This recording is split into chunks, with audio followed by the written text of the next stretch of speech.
lively here. So, just past this wall is the desert, huh? Oh, wow. Paimon remembers hearing people call this the Wall of Samiel. It's made to block sandstorms from the outside. Oh, if it's this tall, it's gotta be the divine work of Greater Lord Rukkhadevata, right? Enough gawking. Come on, follow me. Huh? Over here.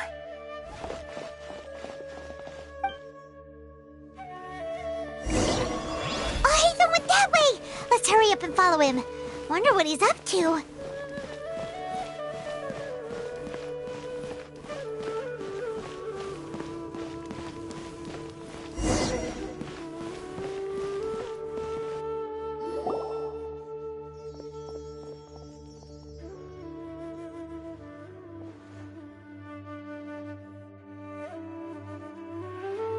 What the?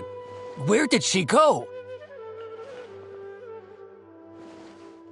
How did we lose them? They were just here a second ago. More Eremite mercenaries? Who are they working for this time? Anyway, Traveler, it seems like we were being followed again. You were too careless. You should have noticed those hopeless amateurs trailing you a long time ago. There's no need to thank me. I've never cared to keep track of personal favors. All I did was correct a mistake I happened to come across. It's a habit I developed at the academia. You really gave Paimon a scare, Alhaitham. We never thought we'd run into you here. Last time we met at Port Ormos, didn't you say you were going back to the academia? Wait, don't tell Paimon that you're here to take us back on their orders! Oh, so you've already landed yourselves on the academia's hit list. I can't say that I didn't expect it. However, had I wished to turn you over to the academia, don't you think you'd already be the Eremites' honored guests by now? Oh, right. You do have a point. I have no interest in running errands for that project. As a scholar, I've always belonged to the camp that promotes researcher autonomy. And these days, you're more fascinating than anything the sages can offer. Not quite. To tell you the truth, I'm still investigating the Divine Knowledge Capsule. Everyone says the capsule originated in the desert and was eventually moved to Port Ormos. If I am to get to the bottom of this, I must understand how the capsule first came to be. Which brings me back to you and why you're so interesting. The leader of Ain al-Ahmar used the Divine Knowledge Capsule right in front of you, and upon seeing him, your expression became perplexed, and you were lost in thought for quite some time. To have that kind of reaction, I think you must have realized something. Are you interested at all in sharing what you've been hiding from me?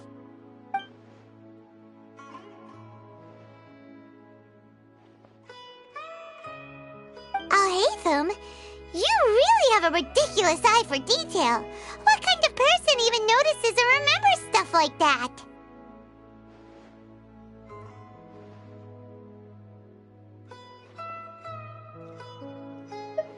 So that's your answer. Well, I do work for the academia after all. So considering that, it is indeed wise to keep your cards close to your chest. But that does prove you do have some undisclosed information about the Divine Knowledge Capsule. Am I right? No matter. Rather than simply learning the answers from you, I'd still prefer to investigate on my own. That's right! We have the same plan as you! But we don't really have any concrete goals at the moment. Then I'd suggest starting with Aru Village. It's the largest settlement in the desert, so it'll probably have more resources and intel than anywhere else. Well, would you like to head there together? It's always better to travel with someone you know. Let's go!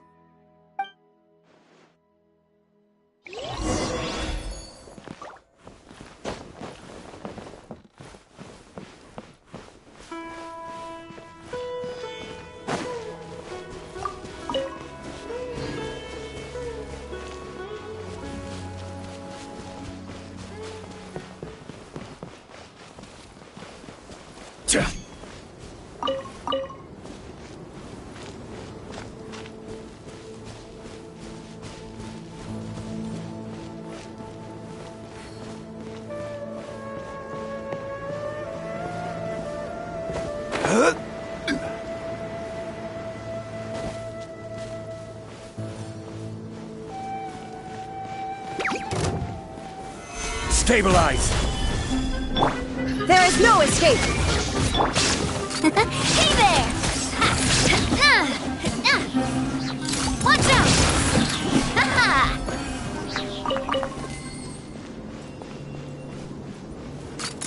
Hey there!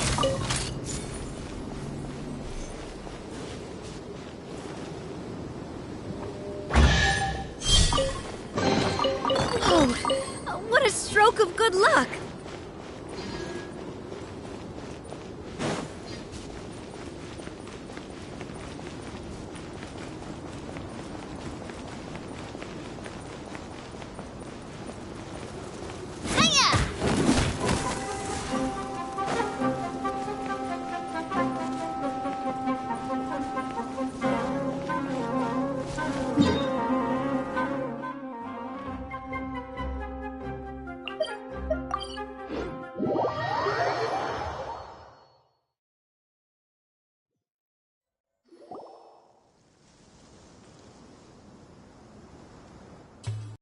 Before us lies Aru Village, the safe haven of the desert folk. Whoa, this landscape is really something else. What a cool place! Let's go check it out!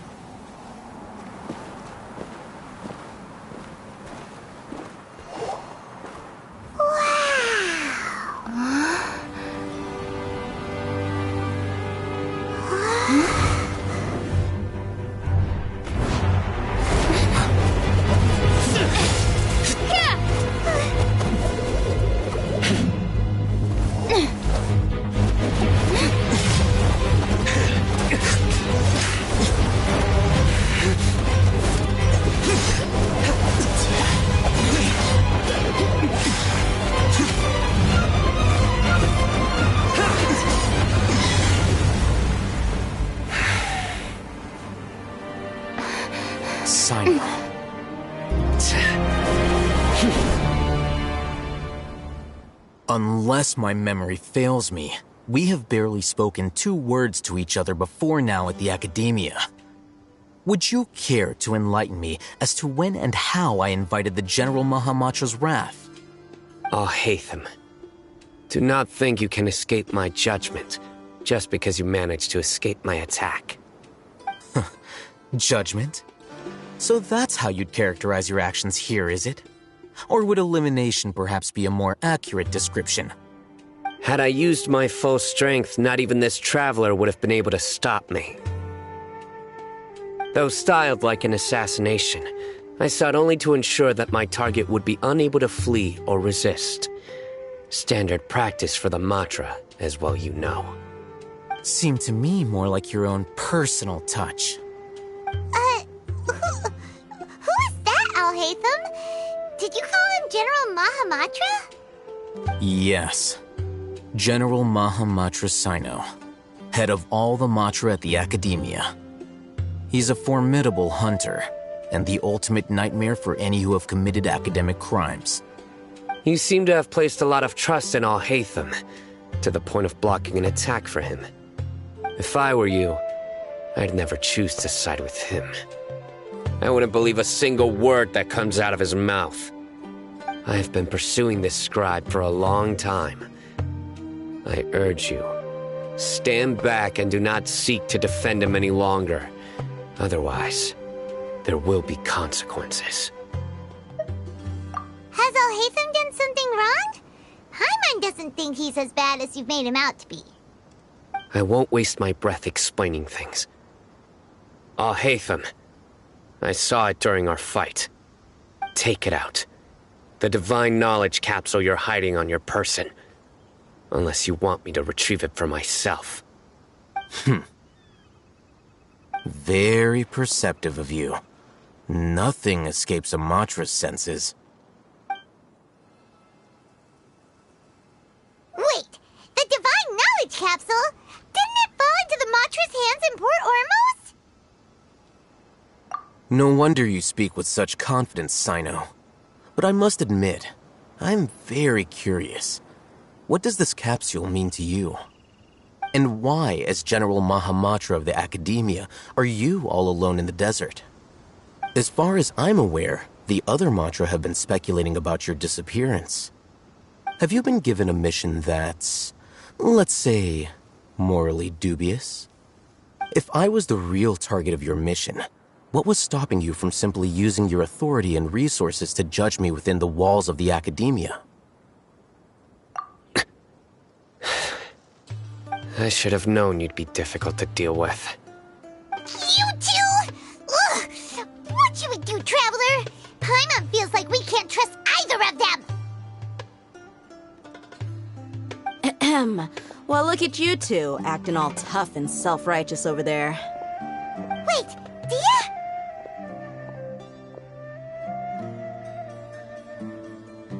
Great! Finally, someone that we can trust! You gotta help us out here, otherwise these two are gonna start fighting again! Yeah, sure looks that way. Two giants from the Academia duking it out once and for all. Not something you get to see every day, that's for sure. Listen, I know you academic types love to fill up your big brains with self-righteous morality and lord your empty rules and virtues over each other. But how dare you bring your petty disputes into the safe haven of Aru Village? It seems like someone's gonna have to beat some sense into your thick skulls until you finally learn to respect these grounds.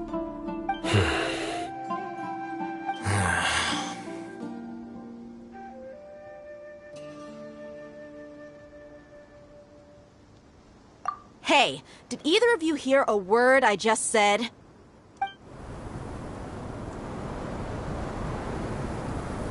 Whoa, what's going on? The wind's so strong! Is this a sandstorm?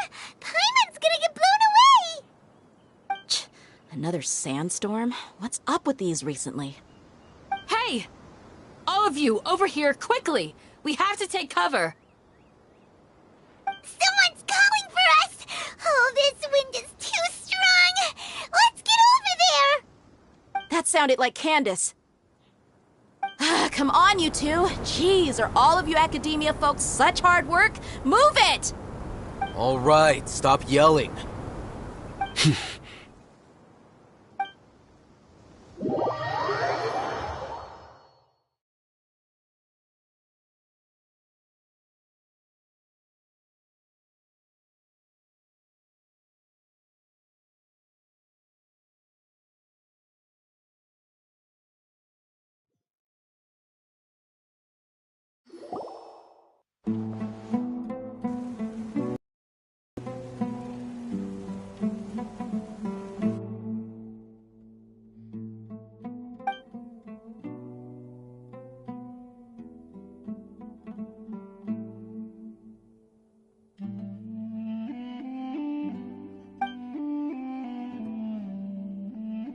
Well, this is pretty awkward. Hey, wanna play sardines with three people who wanna tear each other limb from limb? Sure, why not? Sounds fun. The air is so thick and heavy. Paimon can hardly keep floating anymore. My sincere apologies, everyone. This is the home of our village chief. I will have to ask you to make do with this small room until the sandstorm dies down. Please, let me introduce myself. I am Candace, protector of Aru Village. Our savior has come at last! Nice to meet you, Candace. The name's Paimon. Thank you so much for helping us. There's no need to thank me. It's only right to help each other when the weather gets rough. Wow, she's so gentle and caring, like a nice older sister. Unlike those guys over there. All right, now that we're all better acquainted, we should return to the topic at hand. As a guardian charged with the responsibility to protect my fellow villagers from harm, I was observing your conflict from afar, even before the sandstorm started. And now that you have set foot within our village itself, it is all the more my responsibility to make absolutely sure that you pose no threat whatsoever to us. So please, have an honest and sincere conversation with one another, and put your hostile feelings to rest. If anyone dares to start anything again while they are under this roof, I will not hesitate to send them out for some quality time with the creatures of the sandstorm. Oh, on second thought, Paimon may have misjudged Candace's character. And that goes for you too, Miss Dia. Do I make myself clear? All right, we got it, Candace. That's what I like to hear. So, which of you will begin?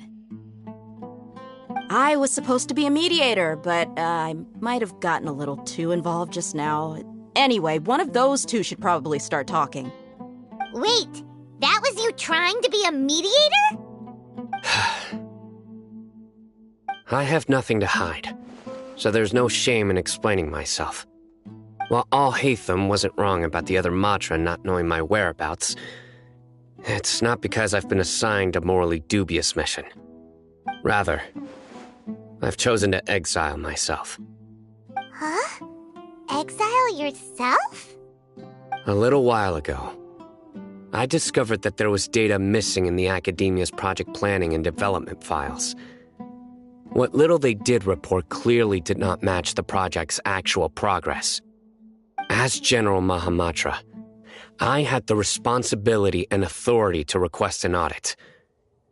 However, to my surprise, the person responsible for the erroneous data was none other than Grand Sage Azar himself. I tried to investigate the issue myself before submitting a formal audit request, but I soon found that all leads and potential pieces of incriminating evidence were carefully concealed from me. I began to realize that they were cautious of me from the very beginning. Unsurprisingly, the Grand Sage rejected my audit request as soon as the submission reached his desk. He even said to me, "The power of the General Mahamatra is granted by the sages.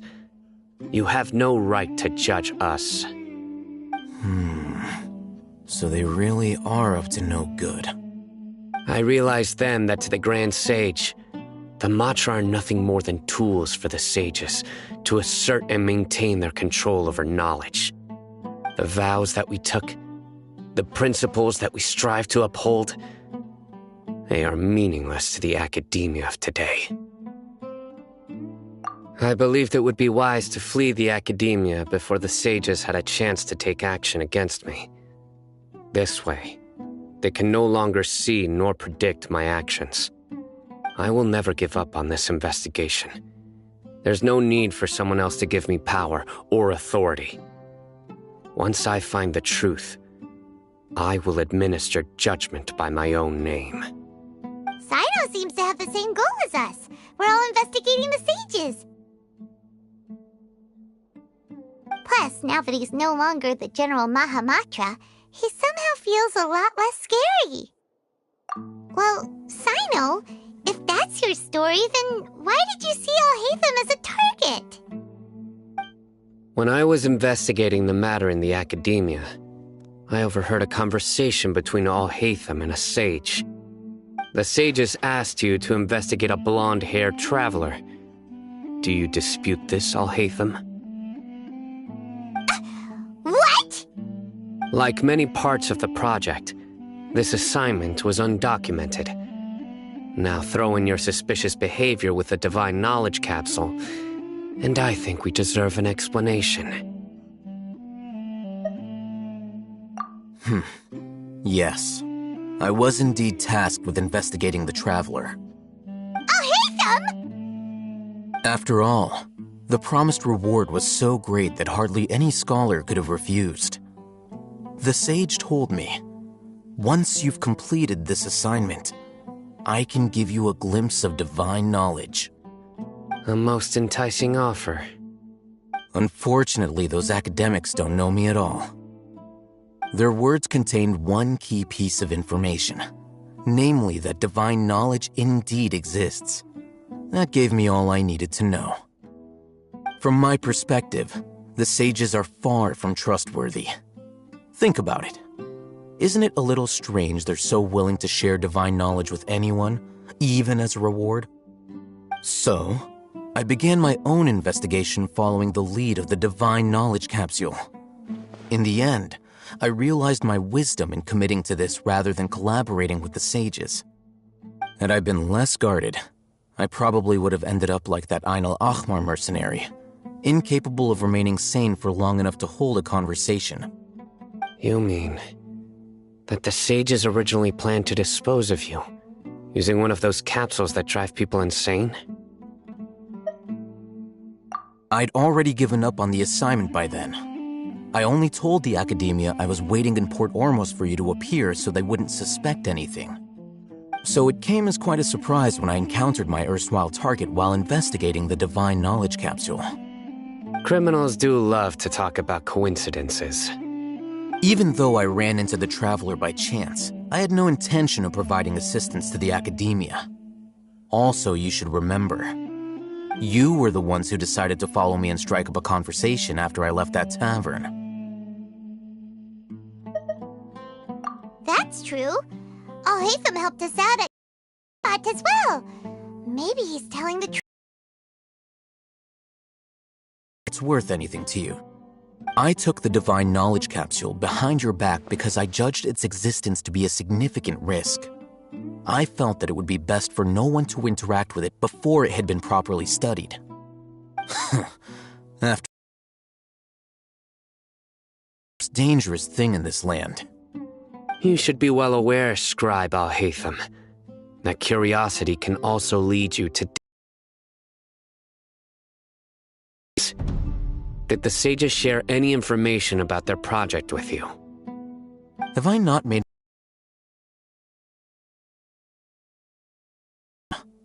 Do you really think they would tell me anything?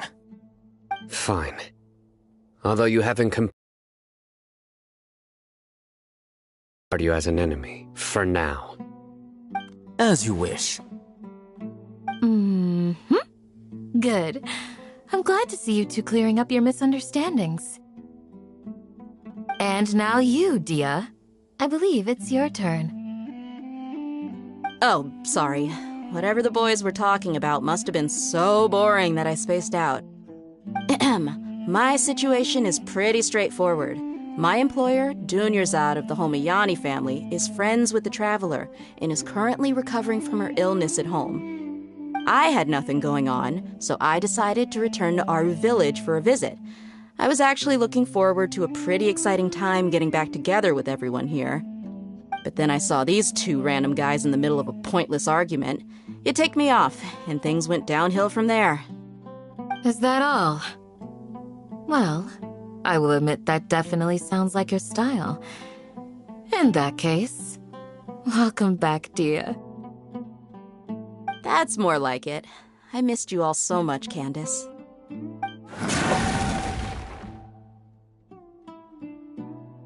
Whoa! What was that sound?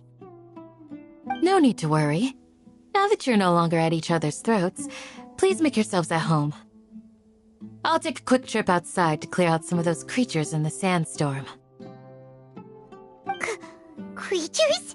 In the sandstorm? Are you sure you don't want some backup? Fighting in a sandstorm is not for the faint-hearted. Anyone without extensive training in these conditions is at a disadvantage. You needn't worry. Yeah, just leave him to Candace. Don't worry, she's as tough as they come.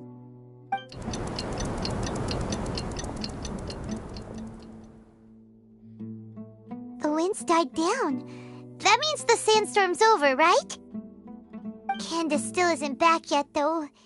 Is she alright? Maybe we should go out and check on her. When you put it that way, even I'm starting to feel a little worried. Alright, let's go. We've been here long enough, and the boys are as chatty as the floor.